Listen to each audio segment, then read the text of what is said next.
మాధవా, మాధవా,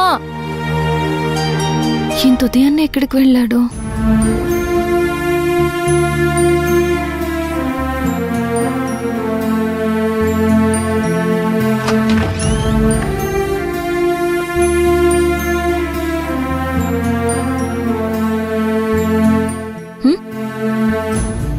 ఇంత ఉదయాన్నే ఎక్కడికి వెళ్ళావు మాధవా?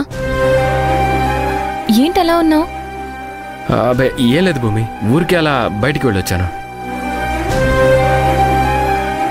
నిజం చెప్పు, రాత్రి కూడా నువ్వు ఇలాగే కంగారు పడుతూ ఉన్నావు. ఏంటని అడిగితే చెప్పలేదు, సరిగ్గా తినలేదు, ఎప్పుడూ లేనిది పెందలాడే పడుకున్నావు.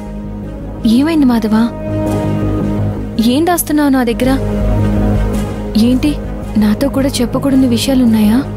అయ్యో, చెప్పకూడదని కాదు, రాత్రంతా నేను ఇంట్లోనే లేను భూమి. అదేంటి, ఎక్కడికెళ్ళావు? నిన్న మన బండి దగ్గర ఒక విషయం జరిగింది భూమి. అప్పటి నుండి ఏం జరుగుతుందో ఏమో అని కంగారు పడుతూ ఉన్నాను.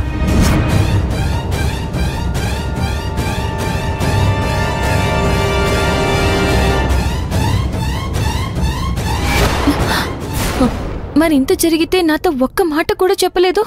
ఎక్కడ భూమి, నీతో చెప్తే నువ్వు కంగారు పడతావు. అక్క వాళ్ళకి ఎవరైనా ఫోన్ చేసి చెప్దావా అంటే వాళ్ళు కంగారు పడతారు. ఎందుకులే అని. మరి రాత్రంతా వెళ్ళి ఎక్కడున్నావు, ఏం చేసావు? వాళ్ళ వల్ల అన్నయ్యకి ఎక్కడ ఏ ప్రమాదం వస్తుందో అని రాత్రంతా అన్నయ్య వాళ్ళ ఇంటి దగ్గర ఉండి కాపలా కాశాను. మరి ఈ విషయం వదిన వాళ్ళెవరూ చూడలేదా? అందరూ పడుకున్న తర్వాతే వెళ్ళాను. అందరూ నిద్ర లేచేసరికి వచ్చేశాను. కాబట్టి నేను వెళ్ళిన విషయం ఎవరికీ తెలీదు. వాళ్ళు అంతిదిగా అన్నయ్యని చంపాలని మాట్లాడుకుంటున్నారంటే ఎటువైపు నుండి అన్నయ్యకి ఏ ప్రమాదం వస్తుందోనని భయంగా ఉంది. నువ్విలా ప్రతిదానికి కంగారు పడితే ఎలా మాధవా? రాఘవ అంటే ఎంతో మంది ఉంటారు. మీ అన్నయ్య ఒక్కరే కాదుగా.